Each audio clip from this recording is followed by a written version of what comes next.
And we're live with our 140th episode of Absolute AppSec. I'm Ken Johnson at CK Tricky on Twitter, joined by my co-host Seth Law at Seth Law on Twitter. Seth, say hi. Hey everybody, welcome back to another episode. We're excited to be here again. We're excited to have Naomi joining us. We'll do introductions shortly with her. As always, please join our Slack channel or hit us up in the YouTube comments as we stream today if you have any questions for us. There are a couple of things that I did want to mention. If you're following Twitter, you probably did see we are going to be, or you've been listening, we are going to be training at Black Hat this year. That is a virtual training, but we are doing our secure code review training. If you are interested, reach out, sign up. If you have questions about the course, please, jump on one of the communications channel and let us know what questions you have about it. Outside of that, we are starting to cut up some of the shows and produce smaller videos on distinct topics in application security. So if you are interested in having a shorter video or a shorter snippet of a specific topic, please let us know. We'll probably try and do some deeper dives into those topics depending on the interest level and who's out there. Outside of that, Ken, I don't think I have anything else on my list for announcements today, unless you do. Besides how to use a mute button, because apparently he has forgotten once again. Yeah, I forgot how to use the internet again. That's fine. No. Yeah, nothing to announce on my end. Other than I still owe mailing out of swag. That's fine. Well, at that point, let's talk to Naomi. Naomi, thank you for joining us today. Thank you, guys. Yes, thank you. So much excited. Yes. I know you've been, I mean, you were a part of, was it Midwinter Nights Con, Yes. I believe, or Midsummer? Yes. And that was awesome. We'll post up the video here shortly from that talk as well. But we just wanted to get to know you really quick. Initially, right? Like, who is Naomi, right? How did you get into application security?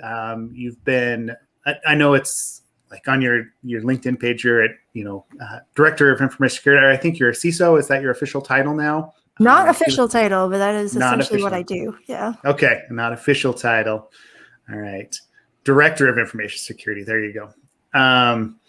And I know we all kind of bounce around there back and forth, but let's talk specifically application security. I know you started as a developer at one point. Yes, I will. So let's talk a little bit about your background, how you got into application security, what interested you in it, and we'll go from there. Yeah, totally. I think like every other nerd out there, I just was never good with people. And so I, at a very young age, just gravitated towards tech. And I remember taking apart like a VCR. I know I'm old, putting it back together again and possibly breaking it. I don't remember if it actually worked afterwards, but I just kind of have these like lots of little stories in my life where I've just always been handy with technology. I'm never scared of it or anything. I was never told that women or girls can't do technology. I was always just treated like anyone else. And went to college because I liked computers. I went to an engineering school called Stevens Institute of Technology, a really small school in Hoboken, New Jersey. And I majored in computer engineering, minored in math, did a bunch of little and software engineering things out there, and then promptly got a job in software engineering at a company called Vanguard. And here's the thing, as a computer engineering major, I had no idea the difference between computer engineering and software engineering. Like I had no idea. So I think school failed me completely. Like I remember putting together circuit boards and like doing all these electrical engineering things. And I'm like, okay, great. Yeah, this is fun. And then promptly got a job doing Lotus Notes. Like that was my first job, doing freaking Lotus Notes, client server technology from IBM. I think I got bought out by IBM. And it's just like the most terrible like UI interface, everything. But I got my chops in doing kind of just basic Visual Basic stuff. I think there was what else did they use there? It was like something called formula language. Just wrap my head around serving a business client and getting requirements and doing all the basic software engineering thing, but literally had no idea the difference between computer engineering and software engineering until I started doing more programming. I'm like, okay, all right, I think I can do this for a little bit. Although I've always wanted to do more hardware. Anyway, ended up in the software world. about 5 years or 3 to 4 years in, I started hearing more about security, and there is a program at Vanguard called the Security Champions Program. So I was like, ooh, no, that sounds interesting. So I did Security Champions for a little bit, and I kind of just did risk management for my team, and it was pretty basic vulnerability management for application security vulnerabilities. And I was like, all right, I want to do more. So I took a training class in hacking, and that's when I was introduced to like the world of penetration testing. And I was like, oh my God, this is amazing. I had no idea. I did SQL injection, cross-site scripting, all the fun things. And I was just like, this is the thing that I want to do. So that was about 5 years into it. I took a hacking course. And then I went up to the manager of the pen testing team. And I was like, hey, I need to be on your team. Like, what is it going to take? And the man, his name is Tony. He was like, well, we don't have any positions open, so go away. And I was like, oh, well, I won't. So I just kept going back to him. Literally every month or so, I said, when can I join your team? How about now? How about now? How about now? And I think he got so annoyed with me that he actually ended up offering me a role. So he gave me a chance. There was a position open for a senior level application security engineer, but I was so annoying, he actually changed it just for me. He lowered it from a senior level down to a junior. So I joined their team as a junior level application security engineer, and I just learned the ropes. I actually sat next to some really huge industry giants. Jeff Williams from OWASP, he started OWASP. The team members over at Contrast Security, they're the ones kind of before them, they were called, what's it called? I forget, it starts with an A, but they had their own consultancy. So I sat next to them. I learned the principles of application security. I learned how to apply it in a risk management framework. Yes. AppSec security. Thank you. So I worked with them, sat along the future CISO of Twitter, Michael Coates. Like I learned from some really industry giants, and forever Those grateful. Those are some big names. There's some, and then the chief scientist over at is it Qualys? Remember, he had he was one of the ones that I did a training course with. Like I learned from him. Like I literally sat in a course where they were teaching us all this stuff. So very grateful to have the opportunity. And just being introduced to that world. And it was funny because while I was there at Vanguard, hearing about all the different things in OWASP and everything. And then when I left Vanguard, it was literally like maybe 10 years later. I'm like, yeah, I know Jeff Williams. Doesn't everyone? Like, it was just more of like doesn't everyone know? Like, it was weird. Like in my mind, my world was so small. I didn't know how big and important they actually were until I left. I was like, oh, they're kind of a big deal. Geez. So I was never really kind of scared of any of the giants because I didn't know any better. It was more like, oh yeah, they're cool. They come every weekend. We hang out, like we go out to dinner. Like it was like not even a big deal. So I was very lucky and grateful. I'm very grateful to be exposed to that kind of level of thinking, and they were always so welcome. I think that was something I always took away from that. Even though I had the very elitist mindset of only a specific type of intellectual can be an application security engineer, it's very, very elitist back in the day. They were always very kind, and they never treated me like a noob, right? Like sometimes we see in the industry is like a lot of toxicity and a lot of like, oh, you're not lead enough, and oh, you don't have any CVEs, oh, we can't talk to you. I was never treated that way, and I it took me a really long time to get out of the mindset of you need to be a specific smart in order to do this job. Like I think like every other gatekeeper that I do see in the industry is like, we do have this ego where I think one of the core values I think like there's 5 core values in like your human life. And one of them is just, you need to feel relevant, and you need to feel appreciated, and you need to feel important. And a lot of what we do is driven by that core need. And I'm talking about, it's very basic. It's like, hey, I want to be important. Therefore, you see all the social media stuff like, oh, it's about the number of likes or the amount of comments and about whatever. And so you get this feeling of like, oh, I'm important. People like me and people care about me. And that's a very core human need. And that was something that I thought was important enough for me to push other people down. You know what I mean? So I feel very, very sad about that time in my life where I was a gatekeeper and that I was treating people poorly because I felt like I was intellectually superior or however it was. And it's taken me such a long time to get past that, where the more I actually know, the more I know I don't know, right? Like I've never met anyone who is an expert in anything, and they say they know everything. I have never met anyone like that. Even when I was working with not contract security, the AppSec guys, never were they like, oh, I know everything. Right? They knew it was a journey. They knew it was a group effort. And when they started OWASP, I mean, it's the Open Web Application Security Project. Right? Like everybody contributes, and you take a look at it now, and it's just amazing. You're just like, wow, all that work that went into it, and all the group effort that went into it. It's never just a single person. I know this is kind of like just a long way of telling my story, but right now where I'm kind of trying to fight for the community is I don't understand.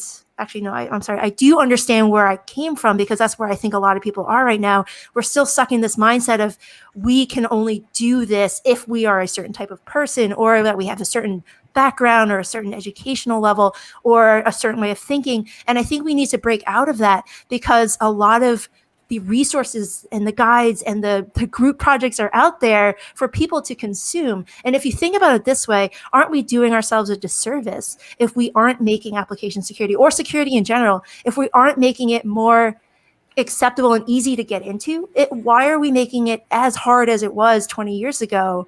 Shouldn't it be a lot easier? Haven't we evolved to the point where anyone should be able to get into security? We don't need all these intellects and these brains anymore, because they've paved the way. We're standing on the shoulders of giants at this point. A lot of the work has been done. Think of the protocols, the security white papers, the control frameworks, all the different things that are out there we can use now, because it's a one Google search away. Like, it's literally like, let's Google this. And here's another thing, and I'll just keep talking until you guys stop me. But you're good. Go on. I'm just going to keep going, guys. We get compared to the medical industry a lot. Like, well, we're just like doctors. Would you want a doctor that just came off the streets to, do surgery on you or whatever? Like, first of all, that's wrong. We're not as good as doctors. We're not as nearly as important as doctors, even though some people like to think that we are. But that is not the exact same thing as your health. No, but I'm not saving anyone's life, I promise. I'm not saving anyone's life, at least not yet. Like, let's get there. Like, hopefully, okay. But for doctors, they actually use Google. So here's back to my point. Doctors use Google all the time. And there's not a huge percentage of doctors that are constantly researching and discovering new things and think about all the new diseases and stuff. Like, a majority of the doctors are practitioners, just like a majority of cybersecurity professionals are practitioners. I am one of them. I don't go out there doing research. If I find a vulnerability or whatever, I will responsibly disclose it, but I won't go into it so deeply that I'm like down at the bits and the bytes, and I'll be like, this is exactly what's happening, right? Like, I don't want to do that. I did penetration testing for a little bit, enough to know that it's not something I want to do full time, and I'd rather be on the blue team. I'd rather defend. So there's many of us. I don't know a great percentage, but I would certainly venture to guess like upwards of 80-90% of us are just practitioners using the models and the frameworks and the protocols that other people have created for us. So why don't we let more people in? Because anyone can learn this stuff. It just takes a little bit of time. It takes the right environment to fail safely. It takes the right teacher, and it takes the right type of student. And when I've worked through, I've talked to so many, I'm talking like dozens, if not over 100 at this point, like people trying to break into cybersecurity, and they're all so talented. They're so smart. And you're just like, I wasn't anywhere close to where you are, and you've just been doing this for a few months. So I'll tell you something right now. In about a couple of hours, my intern, Jessica, will be taking her Security Plus exam. And she's only been doing security for 2 months. We literally hired her because she has no experience in technology. She comes from a professional opera singing background. She's an opera singer. She currently is an opera singer. Like, awesome. And because that is awesome. I know, and because of the pandemic, all the opera places have closed down. Like, there's no place to sing. And so in order to feed herself, because she's not a fan of starvation, she decided to kind of like look around and see what else. And she came to this thing where she's like, I kind of like tech. And she taught herself how to code HTML, CSS, and basic kind of JavaScript. And she was like, hey, I want to do more of this. So when my internship opened, we posted it on all the like random Facebook groups that we can find. And one of them was like an opera singing Facebook group. We're like, hey, we have an internship open. Would you like to apply? I literally only targeted people who had no technical experience because I know it's possible. So I was looking for somebody with a different way of thinking, a different way of just, bringing about solving problems bringing different ways of thinking for that. So the ability to critically think, the ability to communicate, the ability to just like match patterns and like find a problem here and then realize like, oh, this matches this problem in a previous solution. Let me just apply that. So long story short, if she passes a Security Plus today, we will be making her a full-time offer to be an entry-level security engineer or a security analyst. So best of luck to you, Jessica. I know your test is in a couple hours. So I'm really just hoping for some great news there, because she's only been doing this for 2 months, but she has been just knocking it out of the park, understanding how technology plays together. And it's really just like acronyms at the end of the day. Like, you just kind of have to make these patterns, these connections, and she's able to do that. She's like, oh, OSI model, I know exactly what that is. Each level, I know exactly what that is. Each layer, I know exactly what that is. And she can put those things together because she's smart enough. And I think a lot of the people trying to break in are smart enough. But people in my shoes, like the hiring managers, our cohort, the older generation, the graybeards, we kind of see it the opposite. We're like, oh, since you didn't have the 5 years of help desk experience or the 10 years of a networking experience, like, you can't do this job, which is completely untrue. If you take a look at the NIST NICE security career pathing thing, I think it was like there's 7 groups of security roles, and there's like 33 different specialties or 53 different specialties or something like that, or 32 different types of roles. There's just so many things other than pen testing. And, right? Like there's so much out there. And so here's what I'm thinking with Jessica. She's already written her IT security playbooks. Starting from week 1, she already had created a couple of them. And there's return on investment from day one. And you don't need 5 years of experience in a CISSP and a master's degree in cybersecurity in order to do any of this. Like, I ask you guys, and I've been talking for like the past 20 minutes. I apologize. No, you're good. Like, if you can tell me right now, give me one role that requires, other than security leadership, because I do believe it does require some level of experience, right? But give me a role in cybersecurity that requires a CISSP, that requires 5 years experience or a master's in cybersecurity. I will give you, I don't know, something. Give you a high five. I'll give you a virtual high five. You'll give us a group virtual high five. Virtual high five. No, I mean, I think you're absolutely right. Yeah. Sorry, Ken. But I can't think of any, because like most of the people that I deal with that I'm surprised about that are finding, even in like deep research, finding CVEs and other things, probably don't have a CISP. They probably have a background that was unexpected. They may have programmed at some point, or they may have, they've gotten into technology somehow, but it won't necessarily be, hey, I've been a security engineer or a network security engineer for 5 years. I passed my CISP. They may have those because a job required them to get it at some point, but it wasn't the reason that they got into the industry, right? I don't know. I mean, Ken, right? What were you going to say? Oh, no, I was trying to understand, like, you're right. There has been a change, but I don't, I'm curious what your thoughts are on why, we'll say in the last 10 or 11 years, we have shifted from a mentality of like, I think most of us, like you said, we looked at each other's research to sort of, and like whatever things you put out, we would usually judge you pretty harshly on that. And I'm trying to figure out how to like phrase this, but yeah, you're right. It was, I don't know if it was gatekeeping or if it was just like, yeah, it was definitely a smaller community with like really high I shouldn't say high standards. That makes it sound like there aren't high standards now, but I don't really know how to say this, but it was a lot more difficult, I feel like, to I think Naomi hit on it. I don't know why.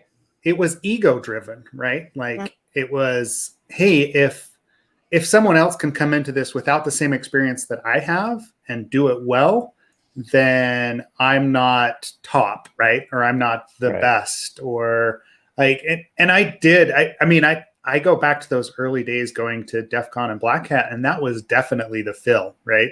There was, there's the top class security people, and then, you're just going to Black Hat or you're just going to DEF CON because you're a script kiddie and you can't really do security, right? That has been the fill for years. We've broken that down a bit, and I think it's part of being inclusive and recognizing that those talents come from everywhere and not just a specific path. But I mean, that goes back to what Naomi was saying about kind of that gatekeeping, that it still goes on, right? And I think all of us go through that transition as far as, hey, we want to feel important, we want to be a part of the industry and feel like we can be leaders or whatever. But then the more you learn, the more you realize how much you don't know, right? Like, go read some code on, cryptocurrency, and go talk to the cryptography guys that are the high level math geeks. And you'll realize, all right, I barely scratched that surface. There's experts everywhere. And I'm lucky to be in the position that I am, right? So, I mean, do you think that's part of it, is that the people who were in the industry 10 or 11 years ago have changed their mentality? Do you think it's the ubiquity of the information available and the communication, and frankly, like it's the internet, accessibility, right? too, the accessibility to people you so kind of wouldn't normally expect. Yeah, sorry. No, I shouldn't have interrupted. No. I actually am interested in your opinion, so I'm going to shut up and listen to you. Okay. Yeah. Here comes another 20-minute rant now. No, yeah, that's good. So here's the thing: like, cybersecurity has evolved. It's beyond just network security and pen testing and like kind of the very technical things. It requires more of a business approach, where it's like, what's the purpose of cybersecurity? It's to protect the CIA of business systems and data, and other things. There's like risk management involved in that, but like the very basic definition of security is protect the confidentiality, integrity, and availability of systems and data. But what does that actually mean? That means if the business doesn't exist, if there are no systems and data, you don't need security. So like, think about security as a support industry. We won't exist without the business. Like, yeah, we can do product security and we can do things that make money, but in general, we are a cost center, and a lot of people in security forget about that. And so if you think about how security has evolved over the years, we are no longer just supporting the availability or its confidentiality of like one or two systems, but we are now spread throughout the entire business, where we need to help prevent bad things from happening throughout all different like little hidden pieces of the business. And security can be done by anyone, and it should be done by anyone. That's the thing. It's not just technical anymore. I'll give you an example. Like, anybody in our business can do their own software purchasing. I know we're trying to work on this, but so one of our teams actually wanted to purchase some software to do, I think it was like voice over IP stuff. And it was okay, but they also went through the security rigmarole of asking all the right security questions and bringing in the security team at the right time. And they ended up finding the right tool because it was a perfect fit. It was like great functionality. It checked off all the security things, but they were smart enough to realize, like, here's some resources that we do need. Does it fit our needs for the business and also for the security that we need for our company? And yes, good. That's exactly what we want to see here. We don't want the security team centralizing all the security activities and doing all the security things and being a roadblock for everyone else. We want security done throughout the business. We want other people in the business teams who are not fully technical, but can understand it at a way where they can still apply security principles to their jobs. And I think that's what's kind of missing from the cohort, like the graybeards, the older folks. Yeah. We don't understand that it's not just technical anymore. It is more than just the technical stuff that it was 20 years ago. Yeah.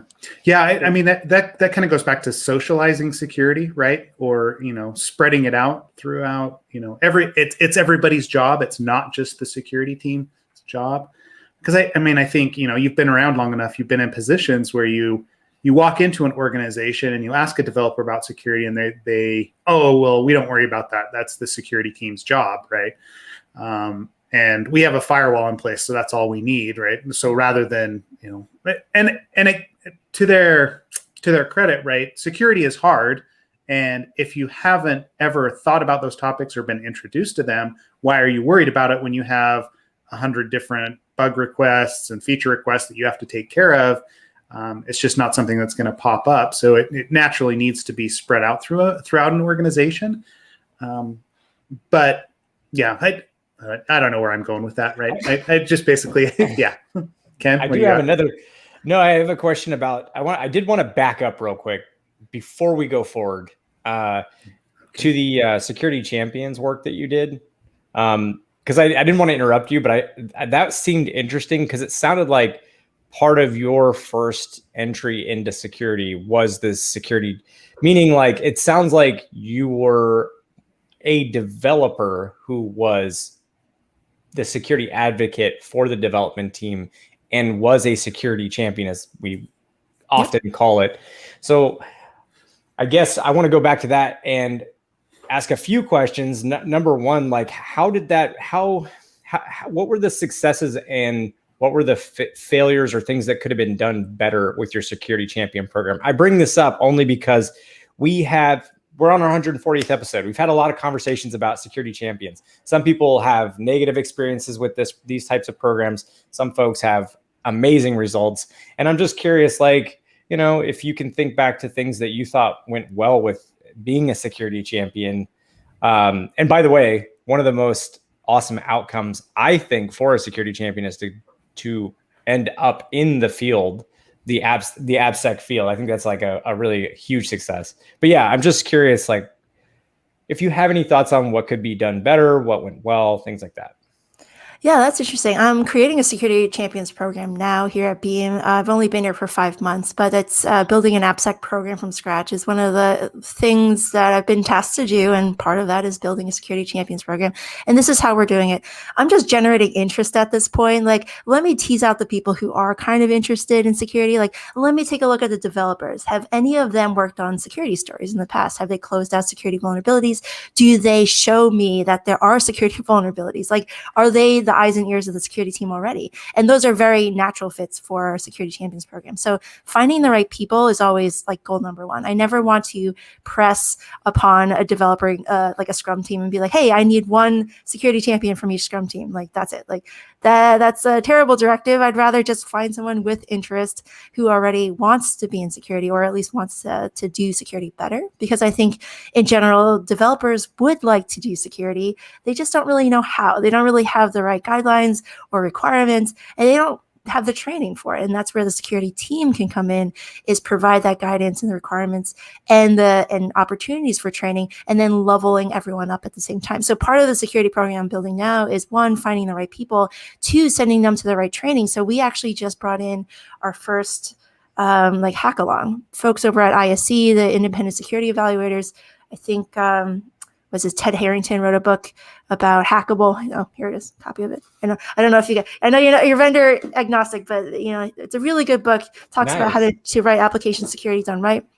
So we're basing our application security program on this, but for a security champions program, getting people interested in ways like a hackathon or a hack-along, give them kind of like, here's how security can be done in your jobs. And isn't that really interesting? Like find ways of finding security where they are, and like meeting them where they are, like as a developer, and then being like, and here's how we can do security better, because if we don't do this, here are some repercussions, and here are some of the threats that are out there. You could show them how easy it is to do, CSRF and cross-site scripting and stuff like that. And once you show them that, and this is literally that light bulb moment in my own life where I'm like, whoa, cross-site scripting or SQL injection, like, wow, that was really cool. So I literally did the same thing. I brought in ISC to do a hack-along, a 3-hour course. I had like 29 people out of like the 50 or so developers. I had 29 people sign up, and we did a hack-along together, and we had fun with it. We had prizes. We did challenges. It's basically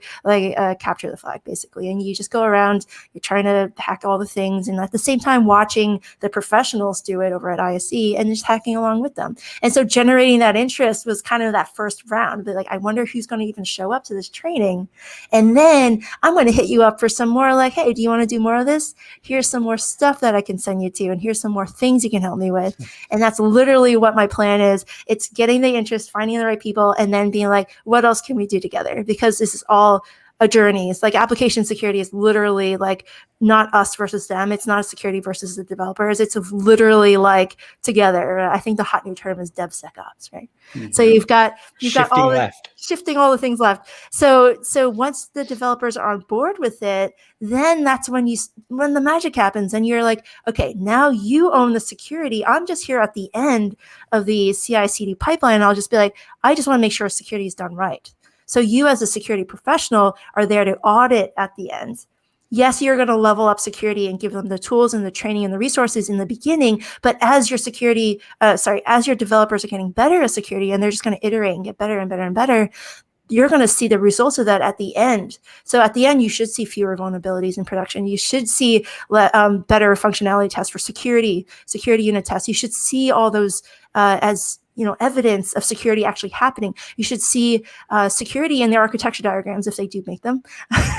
Sometimes they don't. But if they're creating architecture diagrams, it should show security controls in all the different places, and they should be including the security team as part of those architecture discussions. So one of my personal and favorite metrics is when the security team is actually invited into the design meetings and the pitch sessions. We use Shapeup here. Sorry, I have to interrupt just because this is exactly what we are aiming for. That specifically what you're saying, which is early on in the design phase and especially in the design of the architecture. That's for us as we start to look to launch a security, we're calling it partners program. It's the same thing. That's actually our biggest goal is to get to that point in the development. So anyways, I don't mean to interrupt you, but no, it's okay. It's okay. Plus 2 thumbs up, plus a million. Yes. That's it's actually like a metric where I'm using to measure the success of the Security Champions program. It's like how many security activities are happening in general and what percentage of those are happening early on in the life cycle. So you've got your design and we call them pitch sessions. So our security stories, we don't use Scrum here, how security stories are being pitched at the beginning. I think the agile term is how many security stuff are in your backlog, right? Like how many security stories are in your backlog. It's kind of the same thing with Shapeup, popularized by DHH, which I'm not a big fan of, by the way. I don't know if you are, but first of all, as a tangent. First of all, do you mean DHH the person or? Yes. Yeah. Okay. Yeah. Yeah. Okay, sorry. Okay. Okay. I'm sorry. Random tangent, but I don't understand Basecamp as a software. I understand that they're popular for certain reasons, but as a software, I think I'm being gaslit because I look at their software. I'm like, it's objectively terrible, right? I don't understand why people like it so much. Anyway, that's a random. Sorry, bringing this back on track. No, that is to be fair. That's going to be the tagline for the episode. Oh my Naomi. God, I'm just talking so fast now. Is purposefully no. I think DHH is very polarizing purposefully, and people have very strong opinions. And I definitely have not always been the biggest. There are things. So I have the rework book, and I know Seth and I have read that. I think there's 2 other books that I know of that I can't even remember what they're named, but I've read at least 2 books by the Basecamp folks. I think they've got at least 3 or more that are pretty good on productivity related work. Yeah, it's mostly how to run a company of their specific size of, their thoughts and all that, which I think there are some gems and some nuggets out of those books for sure. Yeah. However, I can separate good advice or at least an interesting perspective from that. And I definitely have had a lot of personal disagreements, looking at what DHH has. I'm glad I'm not the only one. I really thought I was being gaslit or something. I was just this is terrible, right? Basecamp is terrible, right? It's just not great software. Yeah. I mean, and they killed off Campfire was pretty. What's interesting is that Campfire was actually the precursor to Slack and people were using it. And it actually had some good things to it. And then they killed off the product to focus on Basecamp. Oh, that's anyways. Anyway, just aside. So earlier on in the life cycle, we use Shapeup, which is also popularized by DHH. Although I like Shapeup, it's actually not that bad. Think of it as longer sprint cycles. So instead of your 2 or 3 week sprints, it's literally 8 weeks where you can actually cool down and have a breath at the end of every sprint. You're we can test things, we can have, rollouts that actually make sense. So we use Shapeup and it's good. So within the Shapeup cycle, each cycle is 6 to 8 weeks. We have 2 weeks for cooldown. So 6 weeks of development.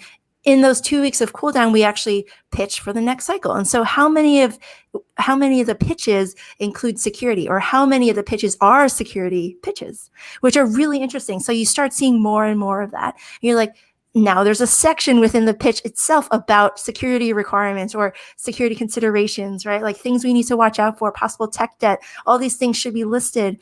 And that's kind of the beauty of the Security Champions program, is you'll see more and more of that as time goes on. At least if you're doing this right, your security champions will now be the eyes and ears of the security team who are advocating for good security on your behalf. And you no longer have to be that person being like, I am now your parent, I am now your teacher, I need to tell you to do security, blah, blah, blah. And you're standing over them with like this ruler and you're like trying to bash them over the head with security. Meanwhile, the developers are like, go away, you're embarrassing and you're also annoying and you also suck because you don't know anything about our tech stack. Leave us alone. And here's another thing, like when I was a developer, I was exhausted with learning all the different JavaScript frameworks, right? Like all the different things. I eventually, my last tech stack that I did Angular JS. I used, I know, don't laugh, Java MVC. Like this is literally the mid-tier I used with like an Oracle backend. Like that was my last tech stack. I never got into Python. I never got into like all these crazy things that we have now in Ruby. Like I never did .NET. Like all of these things, there's so many people and developers are just so flexible and they're so smart. And that's what security people don't get. Security people don't normally come from an AppSec background. Like a majority of cybersecurity professionals come from like an IT background, a pure help desk background, or a pure networking background. And not a lot of us come from an AppSec background. And so when we actually try to talk to developers, the developers are like, go away. Like you don't speak our language. We think you suck because you don't understand tech at all at our level. And a lot of the security professionals kind of like don't believe that because in their head, they're like, we're the smartest people in the room. We absolutely know everything there is to know about the OWASP top 10, even though we can write code to save our life, right? Like that to me is so cringy. And we need to remind ourselves that the people that we serve, who are the developers, the DevOps people and the engineers, they're way smarter than we ever will be in their tech stack. They are the king of the castle. Like we are only their jesters and guests. Like we are here to help them get over any security hurdles and to see any kind of like roadblocks in the way and then give them good security advice. We're not supposed to be there and be like, you're going to have to architect this a whole different way. Like, I'm sorry, guys, you're going to have to come in and rip this apart because we're the only ones who can tell you what security architecture looks like. It's like, no, actually, that's totally wrong. And I actually read this tweet once. I've been trying to find it, but I think it's deleted. But the tweet went something like this. It was like, why do security professionals treat us so poorly, us being developers? We are their gods, we as developers, because we can introduce security vulnerabilities at any time. We can get them fired, right? Like, why are security professionals so smug? We're the ones who can get them fired at any time. And like, when I read that tweet, I was so sad. And I wish I took a screenshot of it because to me, that embodied the entire fight that you normally see between developers and security teams. Like, it literally is an us versus them. It's not like a pairing or a team thing. It's literally like the security team is telling the developers what to do. Developers are just ignoring them because the security team has no idea what they're talking about, right? And so you end up seeing this fighting and then this thing, and that's terrible for the business. Like, one, your security team's never going to get their job done. There's just going to be vulnerabilities everywhere. And then the developers themselves, they're just not being team players and helping the security team do their job too. So you're going to end up with just a lose-lose situation in that case. It's weird oh, go ahead. Yeah. Sorry. No. I was just going to say that that seems to be a running thread through a lot of the episodes when we talk to people, and even when Ken and I discuss things, is this relationship between security and development, right? So I came up from a development background, and so like my empathy for developers and trying to push things on them has always been skewed when talking to other security professionals, right? When I first got into pen testing, I'd be like, oh man, this is an easy fix versus a hard fix. And the security professionals look at it and say, well, all I did was change, like I'd put a single tick mark in here and injection happened, right? So that should be an easy fix. And at the time I'm looking at it thinking, okay, you've got hundreds, if not thousands of database calls behind the scenes that you have to change to, fix this one security vulnerability. Guys, you got to take a step back, right? But that wasn't, to your point, that's exactly what wasn't happening.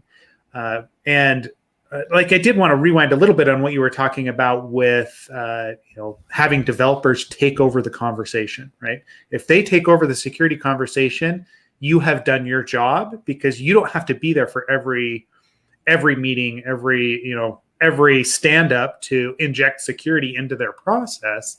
But this was also one of the goals that we talked to Jivan about from Segment and their threat modeling process. What they've done and how they've taught developers to threat model is they basically gave them the playbook, and then they step back, right? And the developers are the ones that take it over and are writing those security stories. And right, if we can all get to that point, I think it would be awesome. But I still see so many organizations that, hey, they don't even think about security until it goes to pen testing, right? And at that point, it's way too late, and it ends up being super costly. So it's hard to break that cycle. What is it that you're doing then in your current position that makes that easier? Is it something that you're getting involved in that like 2-week time frame for requirements, or becoming friends with the developers? What is it that helps there? Yeah, like a little bit of everything. It all just comes down to trust and building relationships. And this is where those soft skills really comes into play, folks. Like, you just can't be a dick. Like, you have to be nice, but not just nice, but you have to be like actually good at giving advice, right? And approaching it in such a way where people want to partner with you. So like one of the first things that I did coming in, I made friends with the right people. So I don't just go around and be like, hey, how are you? Like, you want to have a coffee chat? Like, literally talk to the staff engineers and the principal engineers and like the architects and be like, what are your exact problems? Where are what are skeletons are in your closet? What keeps you up at night? And I literally document all the things that they've been wanting to tell somebody, because it's been like in their heads. You're like, oh, we have so much tech debt in this specific area, or we need to like refactor this, or we have to do this and this and this. Oh, this architecture is really bad, and then I'll document it for them, and then being there and just be like, yes, I will be your therapist. I will be your security therapist. And I'll write down all these things and give you kind of like a feeling of someone's heard me. We're going to be working on this. It's on someone else's plate now. That's kind of like that building trust. And little by little, you're talking to these developers and you're like winning them over to the cause of security and giving them great security advice, or at least pointing them to like a reference architecture and be like, this is what I would use, right? Google, this is exactly how I would do it. Or talking about like content security policy and be like, hey, I noticed we don't have these headers. Here's a way of doing that. Here's the specific syntax that you will need. Oh, and I've documented it on our internal wiki alongside all of the other security requirements for mobile APIs, for all the different, and here's a library that I recommend using for hashing. Like, these are the things that they want to see and be like, oh, thank God, like an expert has come in now and they've explained to me what I need to do. It makes my job way easier. And now you're building trust little by little.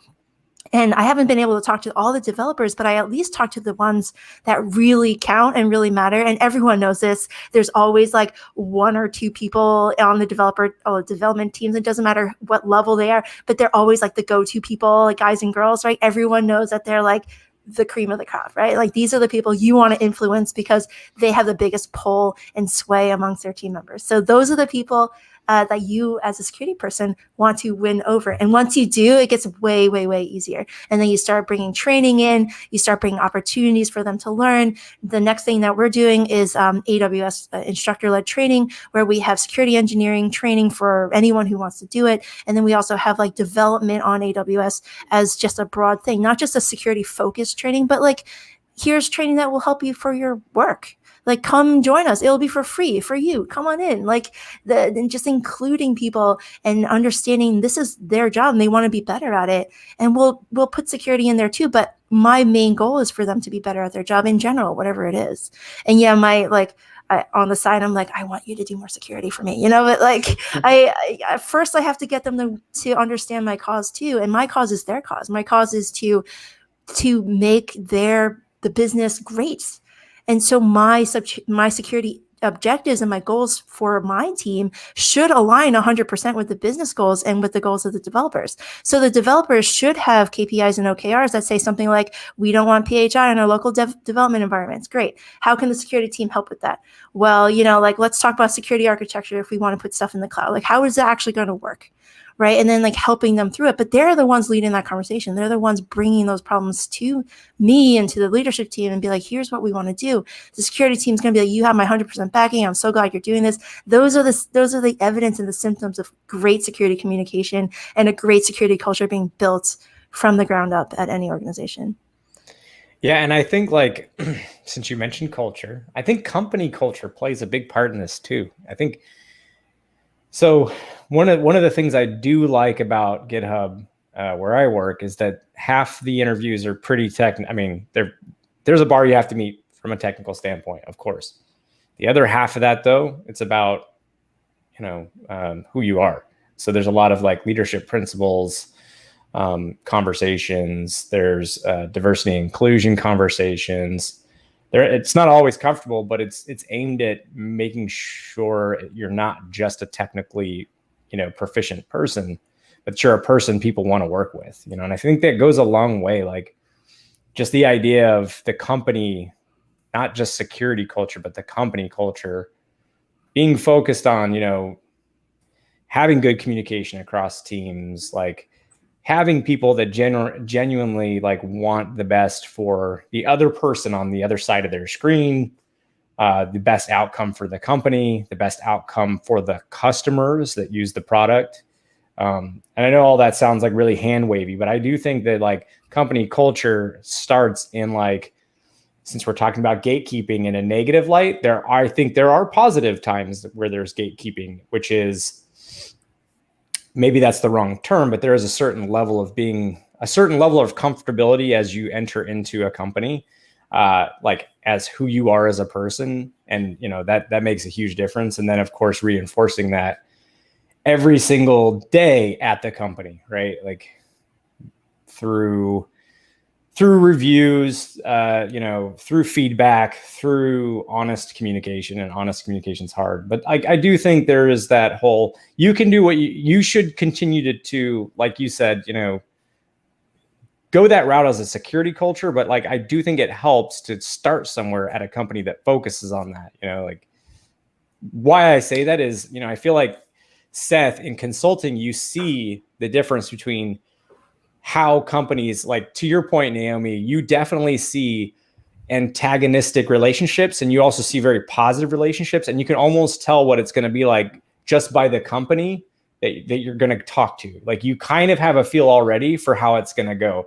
And not always, but like you see both sides. And usually I would say, I think when we see positive interactions and positive relationships, it's because that company is a little bit more progressive, a little bit more focused on the human element of their business, which is like business, right? So anyway, Seth, do you have any thoughts here, Seth? Like, I don't want to ramble on. No, it's fine. We're all just, rambling at some point, but it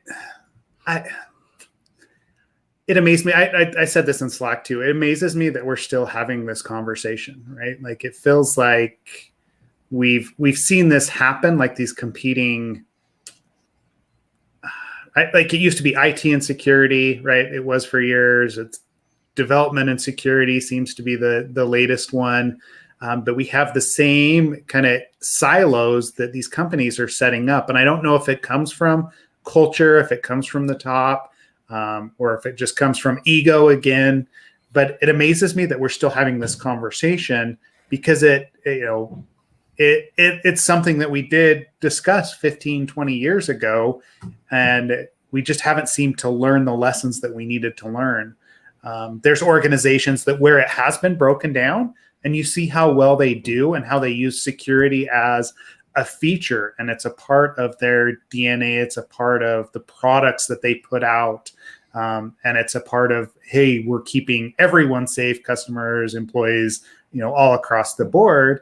And then there's other organizations that just have never seemed to get over that hump and, don't accept bug reports or whatever, what have you. And that split causes problems and it causes breaches. I don't mean that that's the only reason that we have breaches that occur, but it is, I would be surprised if it didn't directly attribute to some of those things that we see in the news on a weekly basis. Yeah. Yeah. It really comes in. Oh, this is another great plug. Here you go. Christian Espinosa wrote this awesome book. It's called The Smartest Person in the Room. And he posits that the root cause of our security issues and the breaches that we're seeing today is the result of lack of emotional intelligence and people skills. And so leading with ego, leading with this whole idea of we need to be the smartest person in the room and we'll listen to no one else. That is the reason why we are losing the fight against cybercrime. It's like he literally says in like the worst color ever, but you can see that the root cause and new solution for cybersecurity. And it's literally be kind and like understand that we are a service for the business. And it's like somewhere on page 3, he's like, we are a support industry, right? Like, and a lot of us forget that. We want to be the smartest person in the room.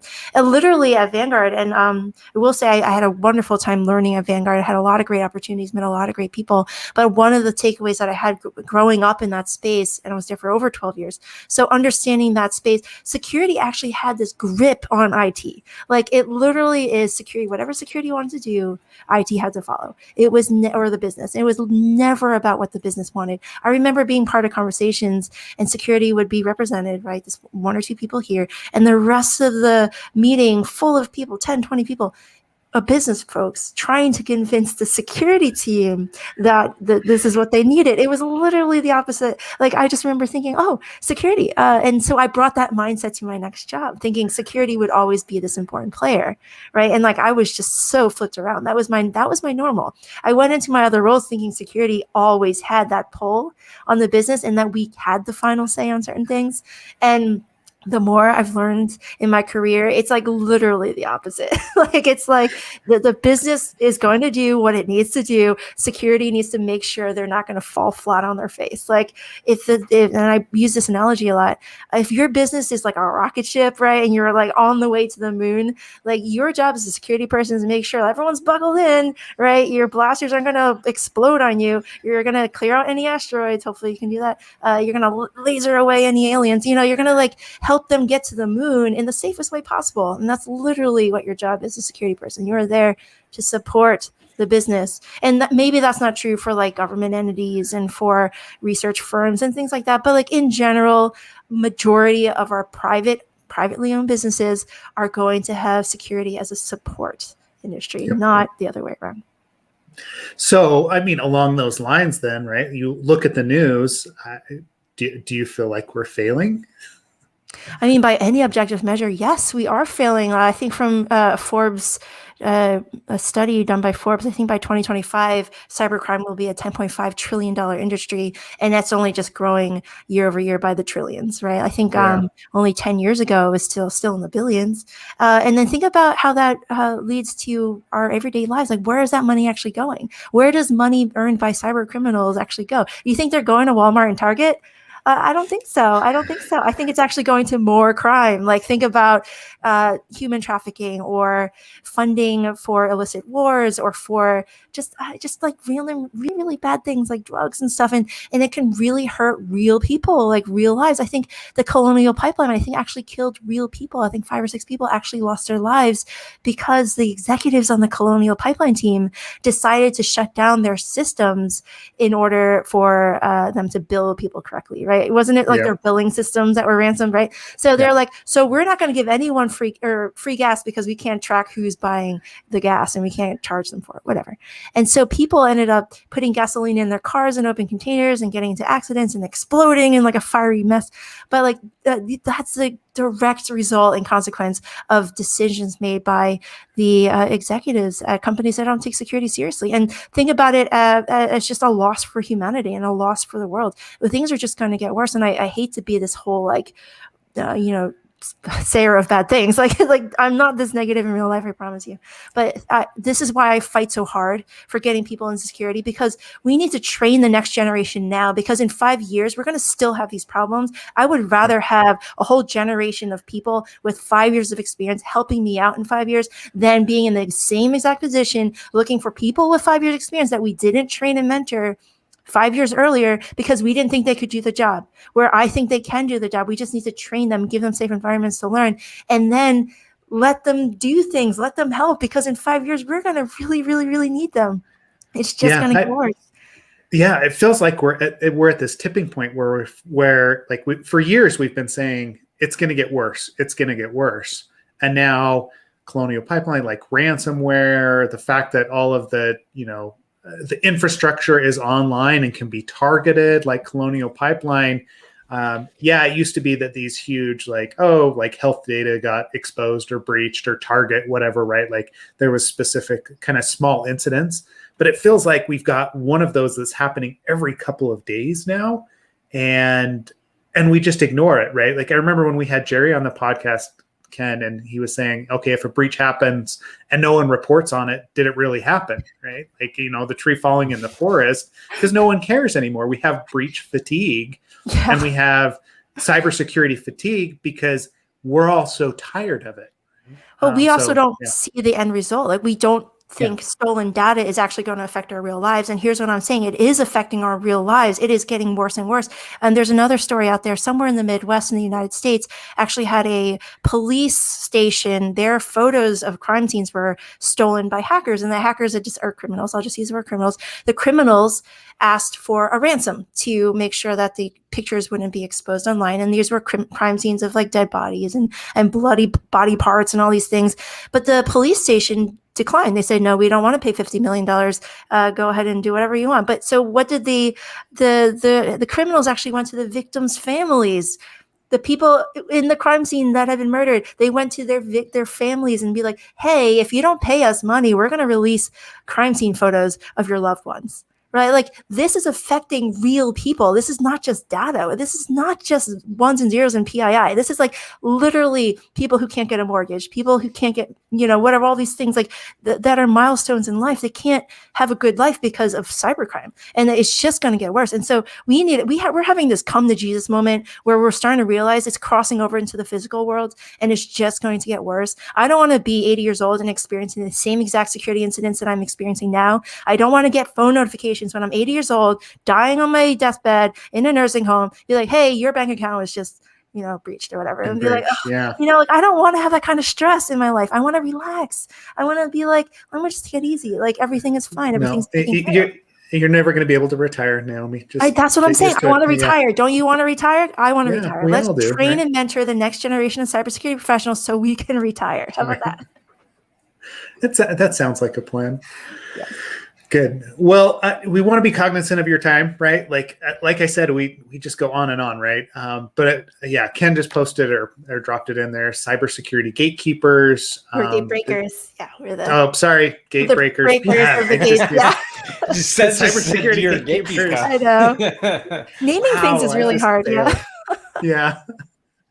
No, that's good though, right? Like, I can give a plug real quick. So I did just start a nonprofit. I don't know what I'm doing. I need all the help I can get. Go to cybersecuritygatebreakers.org. You can sign up to help as a volunteer. I need advisors. I need writers. I need people with ideas, because the idea is to change the mindset of security managers and leaders, because a lot of us think that you need 5 years experience in a CISSP. I want to change that mindset because I know it can be done. I've done it. I've been able to hire successfully people with no experience in technology at all. I literally just hopefully hiring an opera singer here. Like I'm literally saying, how little can you know and how much can you contribute? It's kind of like that test in my mind. Like it can be done. I want to convince other high managers that it can be done. This is the nonprofit. The idea is to close the demand gap in cybersecurity because the skills gap is a myth. Yep. Great. Well, go there, check it out. Where can people reach out outside of cybersecuritygatekeepers.org? Are there other places that they can find you to? Yeah, absolutely. I'm on Twitter. I need more cyber and on LinkedIn, Naomi Buckwalter. That's where you can find me. Okay. Awesome. Well, if you're interested, please reach out to Naomi or jump on, Absolute AppSec Slack. We can point you in the right direction as well. Naomi, thank you so much for taking the time to talk to us today. It's been a great conversation, right? Like, I know we've all kind of ranted, but that's good. Ranty. That's why we're here. Thanks, Seth. That's literally what this podcast is about. It's just ranting. Just ranting. Yeah. Oh, good. That felt so good. Getting it out. So it's therapeutic, right? It is so therapeutic. Was right in line with our normal episode. So yeah, perfect. Okay. Anyway, we'll see everybody online. Again, thanks for joining and participating. And let us know if you have a topic you want to discuss. Thanks.